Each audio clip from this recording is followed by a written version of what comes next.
Uma inscrita me perguntou isso e eu comecei a pensar sobre o assunto. Se eu fosse começar hoje na carreira de analista de dados ou alguma área relacionada com dados, o que eu faria diferente? E aí eu comecei a pensar sobre isso e comecei a listar alguns pontos principais que eu mudaria, que se eu pudesse mudar lá no meu passado, eu teria feito diferente.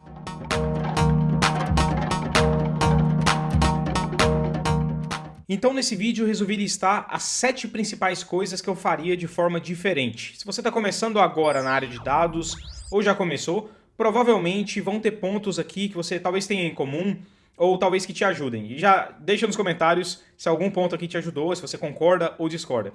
Isso aqui tem que ser muito mais como uma comunidade, não é uma lista definitiva e tudo. É uma opinião que eu tenho baseada na minha experiência. E o primeiro ponto é definir, antes de começar qualquer formação, o quão tecnicamente eu gostaria de ser. E eu sei que é difícil a gente determinar isso, porque antes de começar a estudar sobre o tema relacionado a dados, é difícil a gente ter uma ideia de quão aprofundado esse tema pode ser. Então você vai ter aquela pessoa que prefere uma visão mais acadêmica, realmente se dedicar a fazer um mestrado, sei lá, em Operations Research, virar um cientista de dados mesmo, bem técnico. E isso tem uma importância muito grande para as empresas também. Talvez você vai dedicar um tempo maior ali nessa parte acadêmica, mas isso vai ser muito importante. As empresas mais que estão ali otimizando a própria operação, elas vão precisar de pessoas assim também.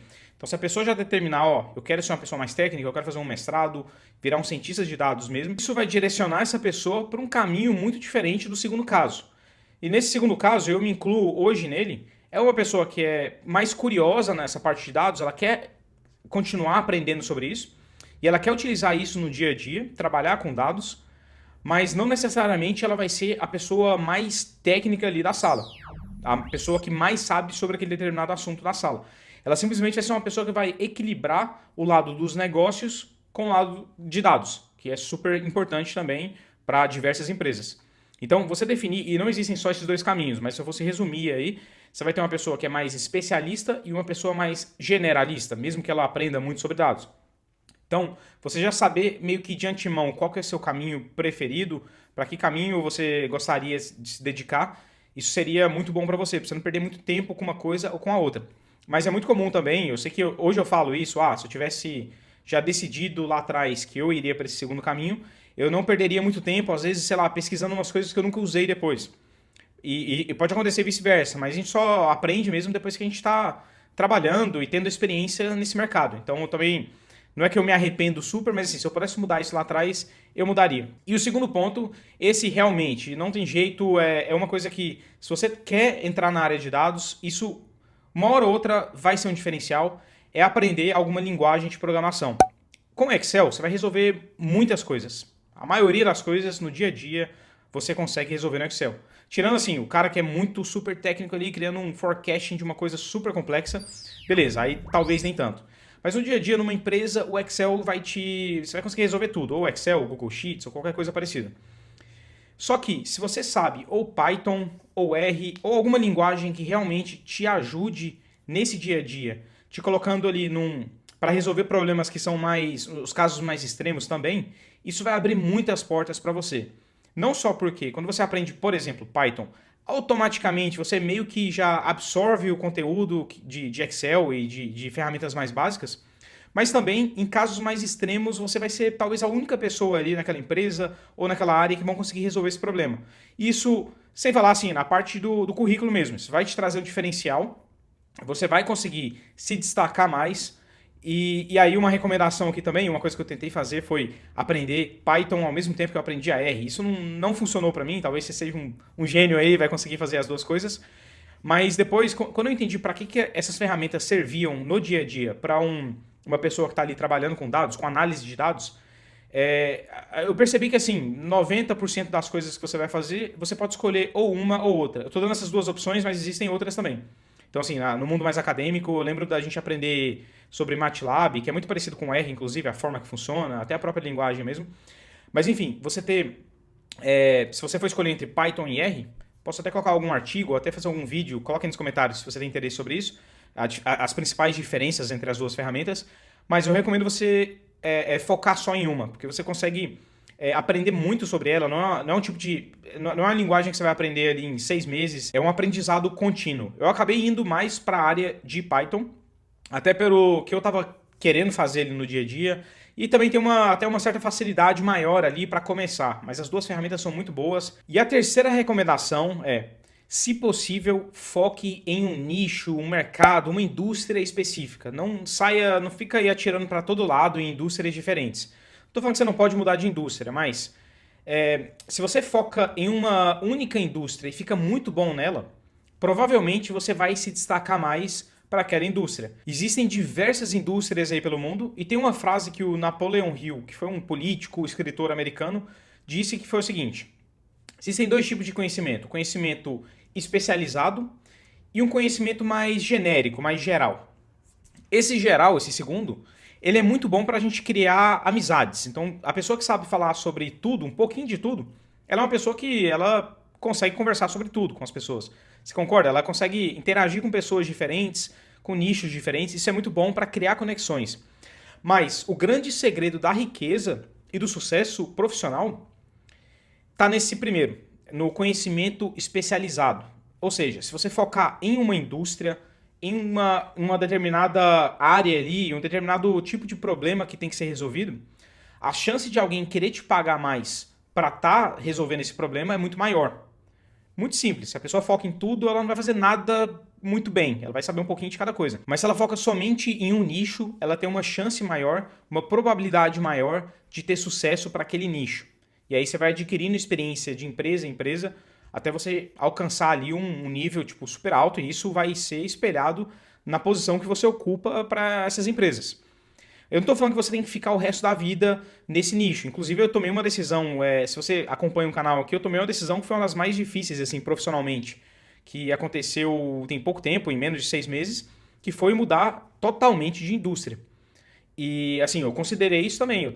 Eu perdi um pouco essa moral que eu teria na indústria que eu estava, que, só por curiosidade, tá mais relacionado com essa parte de mobilidade urbana, e eu fui para a indústria de real estate, para a indústria de imóveis, que é uma coisa que eu tô aprendendo ainda e tudo. Então, assim, você vai ter um tempo de aprendizado, você vai ter, assim, você vai chegar novo no mercado, você não vai ser aquela pessoa que é super experiente, tem anos de experiência para aquela indústria. Você meio que começa do zero em algumas coisas. Mas, é claro, se você conseguir trazer o que é bom daqui para essa indústria anterior, para essa segunda, isso também é muito bom, pode trazer um diferencial. Mas, em geral, se você puder, então, focar em uma indústria, principalmente no começo da sua carreira, ficar bom nela, isso vai te trazer uma chance maior, uma probabilidade maior de ter sucesso nessa indústria, porque você vai ficar cada vez melhor nela, você vai entender até outros pontos que impactam o seu dia a dia ali. E, bom, só uma observação para esse ponto aqui. A gente pode também, quando a gente está muito nessa indústria, numa determinada indústria, a gente pode ficar meio apegado a ela. E o cuidado que eu gostaria que você tivesse, e eu tive um pouco até de sorte nesse sentido, eu vou te falar um pouco sobre a experiência, e aí eu vou criar um outro vídeo para falar dos outros pontos, porque eu acho que isso é muito interessante para falar aqui, compartilhar com você. É o seguinte, talvez a indústria que você ela esteja passando por uma mudança muito grande.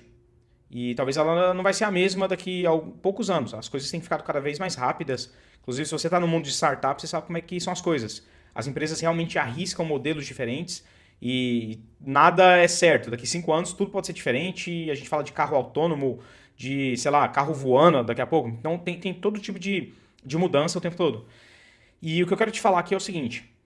Se você puder não ser super apegado à indústria, você está vendo que ou empresas ou ideias são disruptivas e elas claramente estão mostrando que essa indústria que você está, ou ela vai acabar ou vai passar por uma mudança muito grande, não se apegue, não fique nesse mercado para sempre. Então, dando o meu exemplo pessoal, eu trabalhava num aplicativo de táxi e a Uber estava chegando no Brasil, assim, pouco tempo depois eu estava pegando experiência nisso, estava ficando ali relativamente bom comparado com outras coisas que eu sabia. E a Uber chegou. Então, assim, eu conheço pessoas que estavam nessa indústria e começaram a bater de frente e ficaram até... Hoje, você sabe muito bem que existe táxi ainda, mas, assim, a indústria dessa parte de mobilidade urbana foi completamente mudada. Inclusive, se você pega um aplicativo de táxi hoje, ele funciona de uma forma diferente. Ele vai utilizar a distância, a forma que ele funciona é até muito copiada de uma indústria que a gente chama de ride sharing, né? Que é essa indústria da Uber e 99 e outras empresas.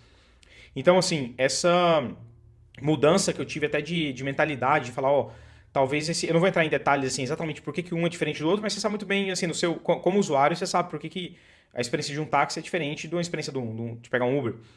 Então, você abrir a sua cabeça para mudanças, e não só isso, mas você vai chegar num ponto também que talvez você seja uma pessoa que está ali determinando quais são os próximos passos dessa indústria. Isso é muito bom. Você está apaixonado pela indústria, você está definindo os próximos passos. Então, minha observação é: tenha cuidado com as mudanças. Não se apegue àquelas coisas antigas, tipo, super acadêmicas, do modo que, sei lá, o mundo está girando ali, as coisas estão mudando, e você fica preso a esse modelo antigo. A tendência é, na tecnologia, as coisas mudarem. Bom, como eu comentei, vou dividir isso aqui em 2 vídeos, eu posto o outro logo em seguida. Se ficou qualquer dúvida, deixa aí nos comentários. Vamos interagir aqui. Eu não queria que fosse só eu falando, não é que eu sei a verdade, eu estou trazendo pontos que, assim, hoje, se eu pudesse mudar lá atrás, eu mudaria na minha própria vida, mas talvez isso não sirva para você, ou talvez sirva. Eu espero que alguma coisa aqui sirva. Se serve, deixa nos comentários também. Se você não conhece esse canal, é o Carreira Alpha. Semanalmente eu trago vídeos que vão te ajudar a se desenvolver profissionalmente e pessoalmente. Meu nome é Danilo. Isso aí, se inscreva se não tiver inscrito ainda. Um abraço e até a continuação desse vídeo.